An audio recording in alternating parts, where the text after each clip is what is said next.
I just think it's great to see the industry innovating. You know, I think innovation is, you know, you've got to evolve or die, and I think any chance we can to put print back on the map is absolutely vital. So I'd love to see one of these transposed to the IPC building. You know, I mean, obviously this has a great catch-all effect across lots of publishers. But, you know, the idea of wandering around and sort of having coffee bars and sweets and just trying to immerse yourself in print again when I think everyone's heads have been so turned by digital and social networking. I think it's a really refreshing modern take rather than just pretending it will go away.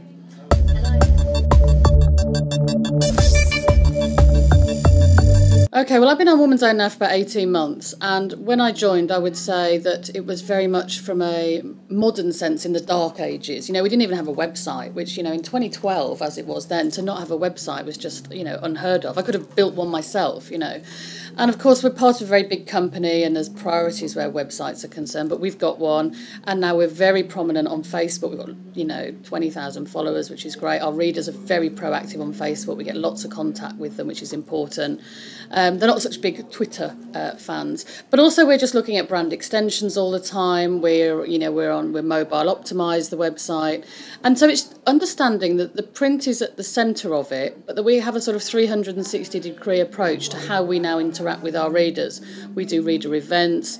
We do monthly special issues. We do all sorts of things where it's engaging on different levels, and I think that's what you've got to do. You can't just say, we're a magazine and that's it these days. So you've just got to think laterally the whole time.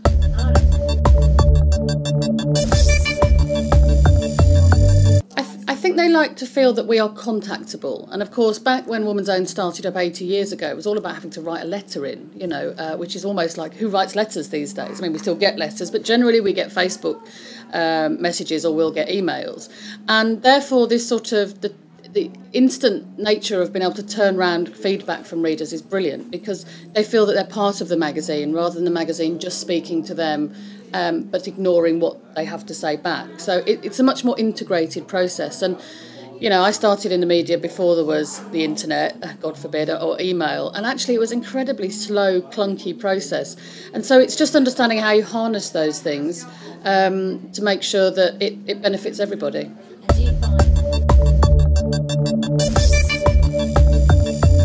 Absolutely. I mean, you know, we do our focus groups and so on where we'll actually go and meet sort of readers face to face, and obviously we do reader events where we see them. But it's a very good way of testing sort of polarity of things. I mean, very recently we did a big piece about Linda Bellingham because she's got cancer, and she'd chosen to go grey. And I think we had 900 comments on Facebook, because the readers were so taken with saying, doesn't she look great? Well, she's a fighter. And, you know, they're very warm. You know, they are judgmental, but they're not spiteful.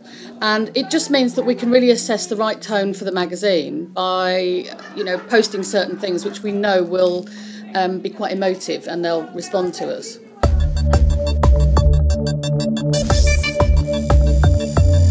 Well, I don't think anyone can see past the recession. I mean, I know we're seeing the green shoots now, and I think that will really revolutionise Christmas this year. I think it will, you know, people always try and spend on Christmas to a certain degree, but I think this year they're going to feel a bit more confident, that consumer confidence will come back. So they're all about we have a franchise called Savvy Shopper, and it's about being that exactly. You know, it's sort of a verb in itself. It's about how these days we don't expect to pay full price for anything, even though we want a quality product. So most of our readers won't go shopping until they've downloaded vouchers for, you know, high street brands, or they're not necessarily waiting for sales, but they'll wait for promotions to come up like you would see in some of the high street stores. And they're just a bit smarter about how they do things. And those of them who have time will shop for different items at different supermarkets, just because they'll know there'll be a really big price difference. So and no one will go back now. Whoever wants to go back to paying full price? You know, the recession has changed people's spending habits beyond recognition, and they want nice things, but they don't want to pay the standard RRP for it, and they're real smart about that.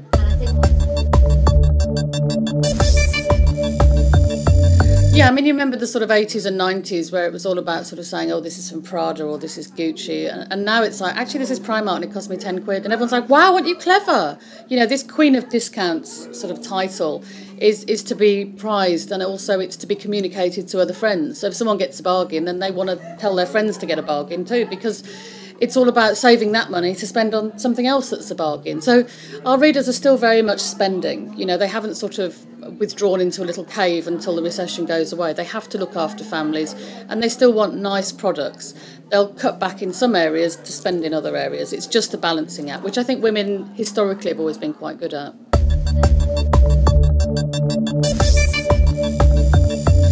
Well, we're just in the process of planning our anti-aging awards.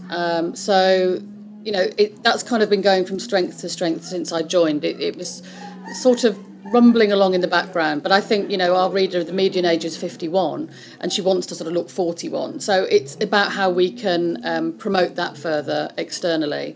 And we do sort of reader events at Ragdale, which again are sort of hinge around beauty. And I'm always looking for brand extensions. We're looking at launching an app now.